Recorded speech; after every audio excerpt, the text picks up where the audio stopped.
할렐루야. 유대인들의 지혜서인 탈무드에 보면 세 가지의 질문이 있습니다. 이 세상에서 가장 현명한 사람은 누구인가? 모든 사람에게 배울 줄 아는 사람이라고 했습니다. 아무리 나이를 먹어도 배울 줄 아는 사람은 쉽게 늙지를 않습니다. 그리고 두 번째는 세상에서 가장 현명한 사람은 누구인가? 바로 자기 자신을 이기는 사람이라고 했습니다.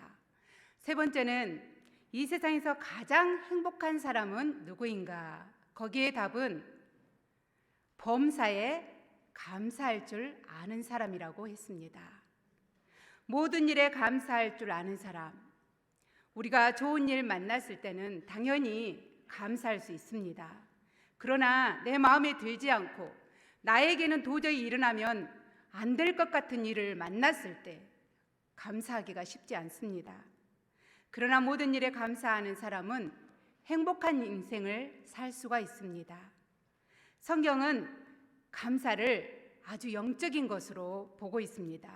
로마서 1장 21절에 보니까 하나님을 알되 하나님을 영화롭게도 아니하며 감사하지도 아니하고 오히려 그 생각이 허망하여지며 미련한 마음이 어두워졌나니 이렇게 말씀하고 있습니다. 로마서 1장에서는 하나님 앞에서 패역한 백성, 하나님 앞에서 분노 아래 있는 백성, 하나님과 멀리 떨어져 있는 백성, 어떤 특징이 있냐고 하면 감사치 않는 백성이라고 했습니다. 여러분, 하나님의 자녀들과 하나님의 자녀가 아닌 것은 감사하느냐 감사가 없느냐가 분별이 될 수 있습니다. 하나님을 믿지 않는 자들이 환난을 만났을 때 감사하는 거 봤습니까? 이것은 하나님의 자녀들의 특권입니다. 여러분, 우리가 하나님께 감사하는 마음도 없고 감사의 입술의 열매를 드릴 수도 없는 것은 단지 어떤 도덕적이거나 또 지식적인 차원이 부족해서가 아닙니다. 우리가 패역한 자들이고 죄성이 있고 영적인 문제인 것을 보여줍니다. 그래서 감사가 어려운 것입니다. 여러분은 불평불만 해보셨죠? 저도 보니까 불평불만은 연습하지 않고 어디 학원에 가서 배우지 않아도 저절로 나옵니다. 그렇죠? 불평불만은 누가 가르쳐주지 않아도 노력하지 않아도 우리 죄성이 있어서 저절로 나옵니다. 우리는 교회에서 말씀 중에 감사하라 감사하라 많이 들었지만 들을 때만 기억하고 잊어버리고 불평불만 속에 휩싸이게 됩니다. 그것은 우리가 죄성의 뿌리를 받고 있기 때문입니다. 감사하려고 결심하고 또 다짐한다고 해서 우리 생활에 감사가 일어나는 것은 아닙니다. 이것은 뿌리의 문제입니다. 죄성이라는 폐역의 뿌리를 두고 있기 때문입니다. 여러분, 어느 누군가가 밭에 감나무를 심었습니다. 그런데 사과가 먹고 싶은 거예요. 그래서 사과가 열리라고 날마다 기대하고 아무리 기도를 해도 나무를 흔들어 덮친다 해도 사과가 열릴까요? 감나무는 감을 열리게 되어 있습니다. 그렇다면 우리는 어떻게 감사를 할 수 있을까요? 감나무가 감나무를 열린 것은 뿌리에 문제가 뿌리가 감나무에 뿌리에 있기 때문입니다. 본질의 문제이고 뿌리의 문제라는 것입니다. 뿌리가 병들어 있으면 열매를 맺힐 수가 없습니다. 여러분, 이것은 우리가 연습을 한다고 해서 무한감사, 덮어놓고 감사, 아침마다 일어나서 10번씩 감사 외친다 그래도 궁정의 훈련을 한다고 해서 이렇게 되는 문제가 아닙니다. 또한 오늘 본문 말씀에서는 그냥 감사도 아니고 어떻게 하라고 했습니까? 넘치게 하라고 했습니다. 우리가 힘겨운 중에 한두 번 기적 같은 감사는 할 수 있습니다. 그러나 이렇게 넘치게 하라는 것은 본문에 보면 제방이 무너져서 강물이 넘치도록 범람하듯이 우리 생활에 감사를 이렇게 넘치도록 하라고 하는 것입니다. 여러분, 그러면 누가 이렇게 감사를 넘치게 할 수 있을까요? 오늘 7절 하반절에 보니까 믿음에 굳게 서서 감사함을 넘치게 하라. 이 말씀을 보면 아무나 하는 게 아니고 믿음에 굳게 선 사람만이 감사할 수 있다고 합니다. 여러분, 감사하고 싶으십니까? 감사의 생활을 하고 싶으십니까? 이 시간에 마음을 꽉 닫아놓고 혹시나 나의 마음이 열릴까 봐서 걱정하지 마십시오. 마음을 열고 하나님께 예배를 드리는 시간은 축제의 시간입니다. 하나님께서 내게 은혜를 부어주시는 시간입니다. 마음을 크게 열고 입을 넓게 열고 하나님의 말씀의 은혜를 받으시기 바랍니다. 7절 하반절에 믿음에 굳게 서서 감사함을 넘치게 하라 말씀하십니다. 감사는 어떤 환경이나 조건이나 상황의 문제가 아닙니다. 감사는 하나님과의 관계의 문제입니다. 우리의 마음의 문제이고 우리의 믿음의 문제라고 이야기하고 있습니다. 그렇기 때문에 믿음에 굳게 서서 어떤 상황 속에서도 하나님을 신뢰하는 사람이 감사할 수 있는 사람입니다. 그렇기 때문에 믿음에 굳게 서서 우리는 하나님을 신뢰하는 사람, 정말 믿음 생활을 오래 하는 사람이 감사할 수 있다면 좋겠습니다만, 아무리 믿음 생활 오래 해도 믿음에 굳게 서지 못한다면 상황과 환경에 따라서 움직이게 되어 있습니다.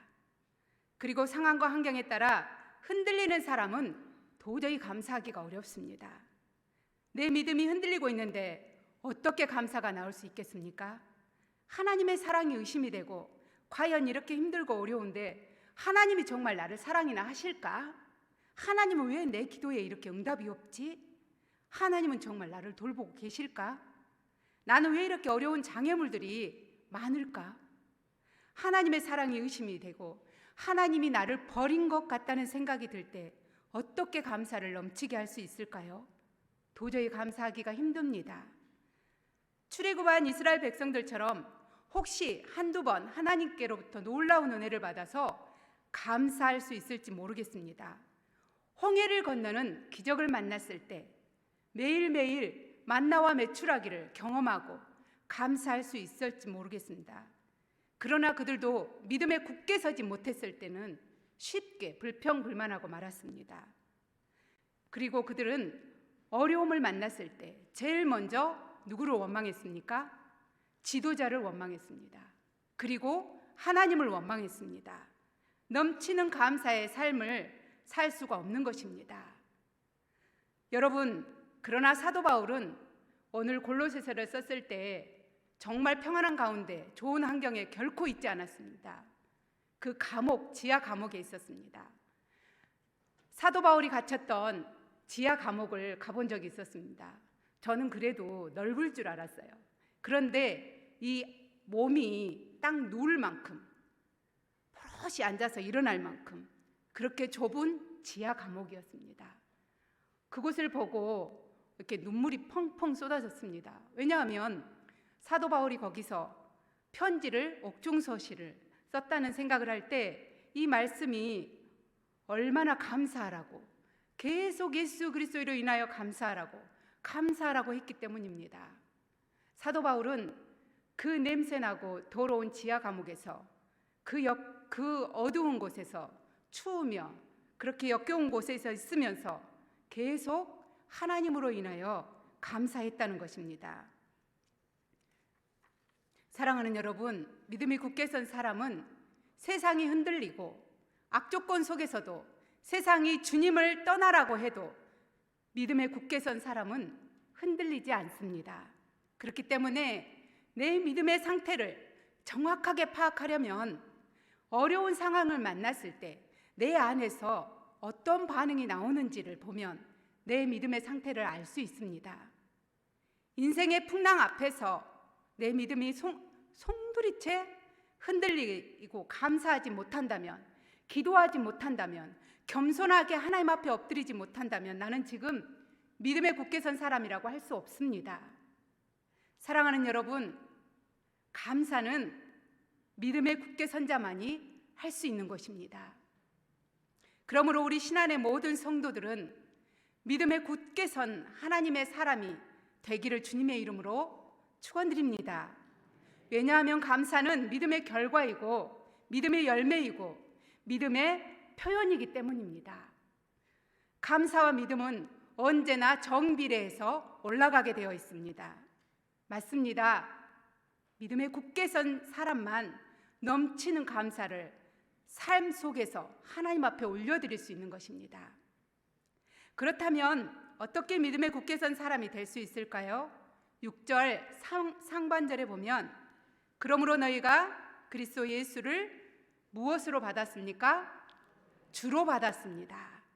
가장 기초적인 것 같지만 우리는 가장 기본적인 것을 놓쳐버리고 살게 됩니다.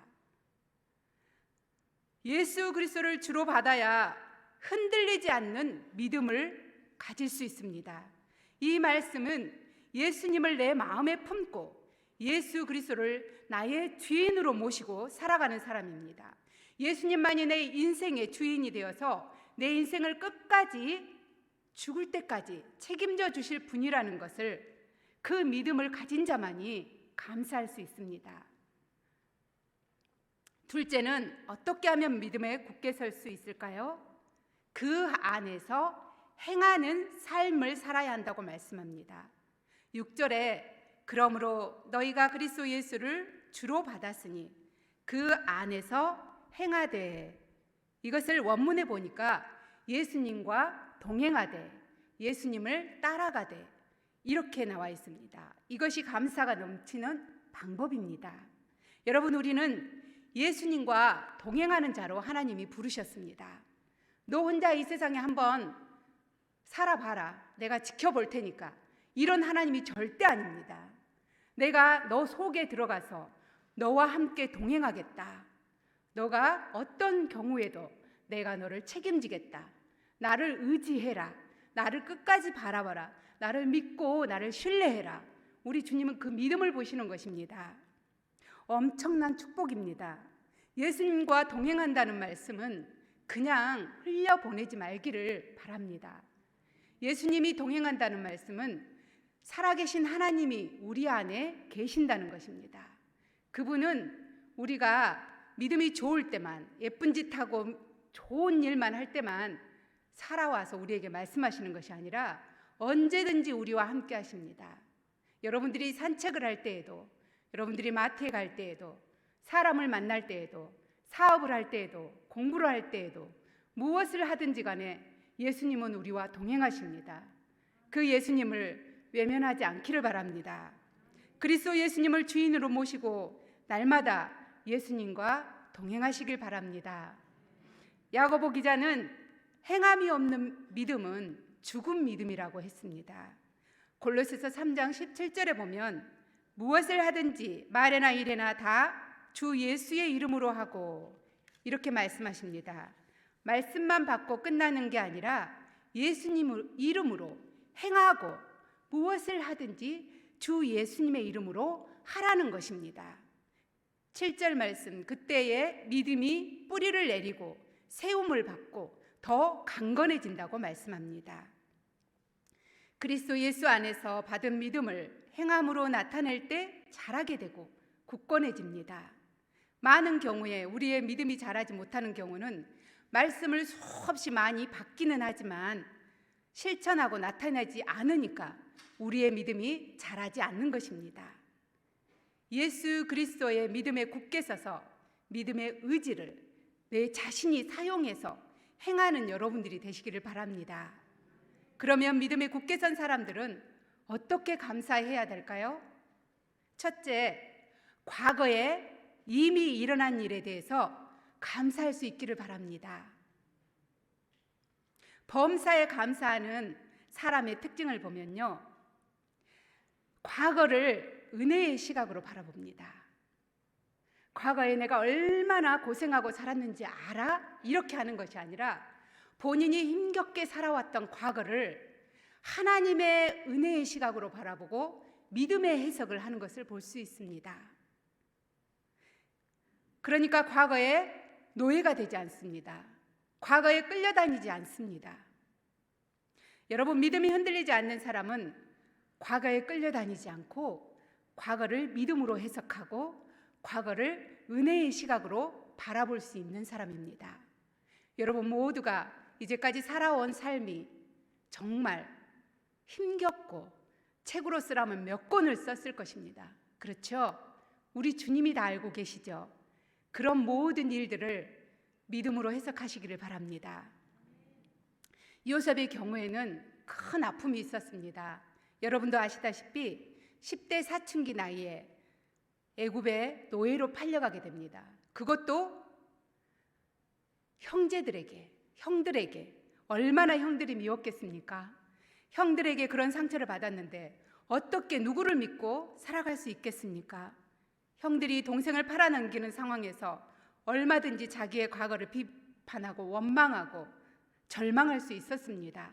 그러나 요셉은 총리가 된 후에 과거에 얽매여서 과거에 붙잡혀서 형들에게 복수하지 않았습니다.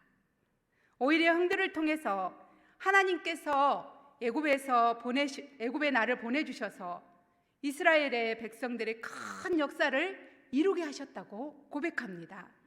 형들 걱정 마세요. 하나님이 이때를 위해서 나를 여기에 보내셨습니다.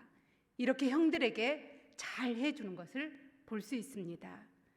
내게 일어나고 슬프고 아픈 과거들, 평생 잊지 못할 너무나 힘든 과거들을 잊지 않습니까? 그런 과거들을 하나님 앞에 내려놓으시기 바랍니다. 하나님께서 나를 훈련시키는 과정으로, 하나님께서 나를 믿음의 훈련을 시키는 과정으로 해석을 하시고 과거를 해석하는 태도가 바뀌시면 우리의 생각이 바뀌게 되어 있습니다. 그것이 나는 평생 상처가 되리라고 생각했는데 그것이 믿음을 세우는 양념으로 쓰이게 되는 것입니다. 과거로부터 매여 있지 않습니다. 그렇게 되면 과거로부터 자유로워집니다. 상처받고 힘든 사건들을 오히려 감사할 수 있습니다. 사랑하는 여러분, 과거에 일어난 일들에 대해서 얽매이지 않고 감사할 수 있는 여러분 되시기를 바랍니다. 둘째는 믿음에 굳게 선 사람들이 어떻게 감사합니까? 현재 주어진 이 상황에 대해서 감사합니다. 이 말씀은 누가복음 9장에 보면 예수님께서 벳세다 광야에서 보리떡 5개와 물고기 2마리로 5,000명을 먹이신 사건이 나옵니다. 여자와 아이들까지 합하면 어림잡아서 2만 명 정도의 사람들이 광야에 있습니다.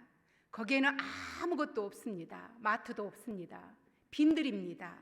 거기에는 아무것도 없고 예수님은 그들 모두를 풍족히 먹이시고 12광주리로 거두었습니다.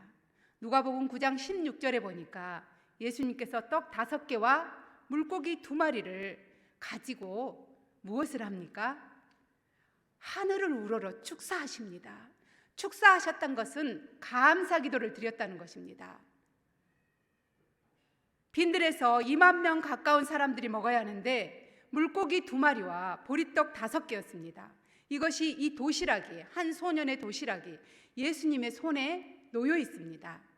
여러분, 그 시대의 어부들은 너무나 가난했기 때문에 물고기를 잡으면 큰 것은 모조리 돈이 되는 것은 팔아버리고 잔챙이들, 작은 것들만 가지고 가서 식구들하고 먹었다고 합니다. 여러분, 이 소년이 도시락을 싸온 것은 잔챙이입니다. 잔챙이를 모르시는 분은 없겠죠.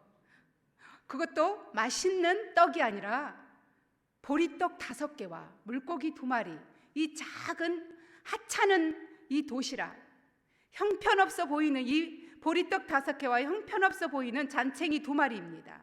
인간의 눈으로 보았을 때는 2만 명 정도의 사람들을 먹이기에는 형편없어 보였습니다. 그러나 현재 주어진 작은 것에 예수님은 감사 기도를 드렸습니다. 혹시 여러분은 하나님이 내게 현재 주어진 형편없다고 생각하는 남편, 하나님이 내게 현재 주어진 형편없다고 생각하는 내 아내, 하나님이 현재 내게 주어진 형편없다고 생각하는 마음에 안 드는 자녀들, 하나님이 현재 내게 주어진 형편없다고 생각하는 마음에 안 드는 내 부모, 내 직장, 내 환경, 나에게 주어진 달란트, 있지 않습니까? 물고기 2마리와 보리떡 5개로밖에 보이지 않는 그 형편없는 것들을 가지고 감사할 수 있는 믿음이 있을 때 저와 여러분들에게 복이 되고 기적이 되는 현장을 우리에게 주시는 것입니다. 이 말씀을 준비하면서 저에게도 형편없어 보이는 것들이 너무 많더라고요. 감사하지 못하는 것들이 너무 많더라고요. 하나님께서는 죽기까지 사랑하는 여러분과 저를 위해서 최고의 환경을 주셨습니다. 베스트 환경을 주셨습니다. 최고의 남편을 주셨고 최고의 아내를 주셨고 최고의 자녀들을 주셨습니다. 우리의 환경을, 모든 주어진 환경을 하나님 앞에 감사하십시다. 하나님께 우리의 시선을 고정시키고 항상 감사하신다면 우리의 평범한 일상은 기적이 될 것입니다. 우리에게 최고의 남편, 최고의 아내, 최고의 환경들을 주시고 나에게는 달란트가 없는 것 같아도 하나님께서는 우리에게 최고의 달란트를 주셨습니다. 여러분, 강영우 박사를 아십니까? 그는 지금 돌아가셨지만 14살 때 아버지가 돌아가시고 14살 때 운동장을 지나가고 있는데 느닷없이 축구공이 날아와서 눈을 쳤습니다. 그런데 그때 실명하게 되고 그의 어머니는 강영우 이 큰아들이 실명하는 것을 보고 마음의 병을 얻어 뇌혈루로 돌아가시게 됩니다. 그래서 남동생과 여동생이 있었는데 뿔뿔이 흩어집니다. 이 강영우는, 이 소녀는 장애인 재활원으로, 여동생은 고아원으로, 남동생은 철물점으로 뿔뿔이 흩어지게 됩니다. 재활원을 전전긍긍하다가 그는 수년간 방황하게 됩니다. 눈이 보이지 않아서 여러 차례 자살을 시도하는데 더 절망적인 것은 눈에 보이지 않기 때문에 자살도 성공할 수가 없는 거예요. 자살하려고 준비하고 있는데 룸메이트가 와서 방해하고, 그래서 실패하고. 그런데 어느 날 그를 보살피시던 가끔 만나던 목사님이, 너무나 가난하던 그 목사님이 이 불쌍한 강형우에게 말을 합니다. 영우야, 갖지 못한 한 가지로 불평하기보다 현재 주어진 10가지를 감사해라. 그런데 이 한마디가 이 어린 영우의 마음에 꽂혔습니다. 그래서 지독하게 그때부터 공부하기 시작합니다. 그래서 시각장애인으로 연세대 교육학과에 입학하게 되고 그는 문과대학에서 차석으로 졸업하고 석은옥이라고 하는 자매와 사귀는데, 이 자매는 숙명여대 영문학과를 나와서 외국 유학을 다녀온 이 자매와 결혼을 하게 됩니다. 한국 최초 장애인으로 유학을 갑니다. 피츠버그 대학에서 교육학 석박사, 철학박사, 그 다음에 1976년엔 한국 최초 맹인 박사가 됩니다. 여러분, 미 부시 정부 때 미국인 장애인 정치를 움직이는 행정부 차관을 지내고 미국 저명인 사전에 등록이 되고 세계 저명인 사전에 등록이 되는 위대한 인물이 됩니다. 그가 죽을 때 중요한 말을 합니다. 나는 하나님 앞에 감사할 것밖에 없습니다. 그리고 그가 남겨놓은 책에 이 새겨진 한마디가 빛나고 있습니다. 영우야, 갖지 못한 한 가지를 불평하기보다 현재 내게 주어진 10가지를 감사해라. 사랑하는 여러분, 믿음의 사람은 현재 주어진 것에 감사할 수 있는 사람입니다. 현재 주어진 물고기와 보리떡 5개와 같은 형편없어 보이는 것이 있습니다. 세상 사람들이 그것 가지고 도대체 무엇을 하겠어 하는 식으로 말할 수 있지만 감사하십시다. 사랑하는 여러분, 여러분이 가지고 있는 것들이 하찮게 보이는 그것을 감사할 때 하나님은 더 많은 감사의 문을 열어주실 줄 믿습니다. 셋째는, 믿음에 굳게 선 사람은 무엇에 감사할 수 있을까요? 과거, 현재가 나왔습니다. 하나님이 좋은 것을 주실 미래를 믿고 감사하게 됩니다. 요한복음 11장에 보면 예수님이 나사로를 살리는 기적이 나옵니다. 그런데요, 예수님이 이 무덤 앞에서 좀 인상적인 기도를 드리십니다. 돌을 옮겨 놓으니 41절에 보면 예수님께서 눈을 들어 보시며 이르시되 아버지여 내 말을 들으신 것을 감사하나이다. 이렇게 나와 있습니다. 아직 죽은 나사로가 죽은 지 나흘이나 되어서 썩은 냄새가 나고 물이 줄줄줄 나옵니다. 여러분, 그런데 마르다는 이 죽은 오빠만 쳐다보면서 펑펑 울고 있습니다. 그러나 예수님은 감사를 합니다. 썩어 냄새나는 썩은 시체 앞에서 살아날 미래를 바라보고 감사 기도를 드립니다. 내 말을 들으신 것을 아버지여 감사하나이다. 그 기도를 들으신 후에 기적처럼 나사로가 살아나옵니다. 여러분, 우리의 삶의 현장에 때로는 이렇지 않습니까? 우리의 미래를 생각하면 이 썩은 시체와 같이 소망이 1도 없을 때가 있습니다. 도저히 소망이라고는 찾아볼 수 없는 경우가 있습니다. 꼼짝할 수 없고 냄새나고 죽을 것 같은 앞날이라고 생각할 수도 있습니다. 그러나 작은 것에 감사하기 시작하면 우리의 어두운 미래는 터널이 되어서 믿음으로, 감사로 뚫고 나가게 될 줄 믿습니다. 반드시 선하신 하나님께서 우리에게 빛을 허락하시고 살아나게 하실 줄 믿습니다. 감사가 우리 성도들의 비밀이고 특권이고 능력입니다. 작은 것에 감사를 하면 하나님은요, 신기하게 더 큰 감사할 수 있는 일들을 보내주십니다. 그래서 성경은 이루어진 일에 감사하기보다 앞으로 이루어질 일에 하나님 앞에 감사하라고 하십니다. 그래서 감사는 관계에서 오는 것입니다. 주님과의 관계가 바로 되면 감사가 되는 것입니다. 마무리하겠습니다. 여러분, 기적이 먼저일까요? 감사가 먼저일까요? 그렇습니다. 성경의 곳곳에서 기적은 감사 후에 기적이 일어납니다. 현재와 미래를 향해서 감사를 선포하시기를 바랍니다. 상황이 이렇게 힘들고 어려울 때 마귀는 우리에게 속삭입니다. 불평해라, 괜찮아. 감사해라, 아니, 짜증해라, 우울해, 이렇게 부추깁니다. 그러나 우리 하나님은 언제나 기뻐해라, 감사해라, 이렇게 말씀하십니다. 그리고 불투명한 미래에 대해서 내가 감사를 넘치게 하라고 말씀하십니다. 그러면 하나님이 기적의 문을 열어주시겠다고 우리에게 약속하십니다. 기도하시겠습니다.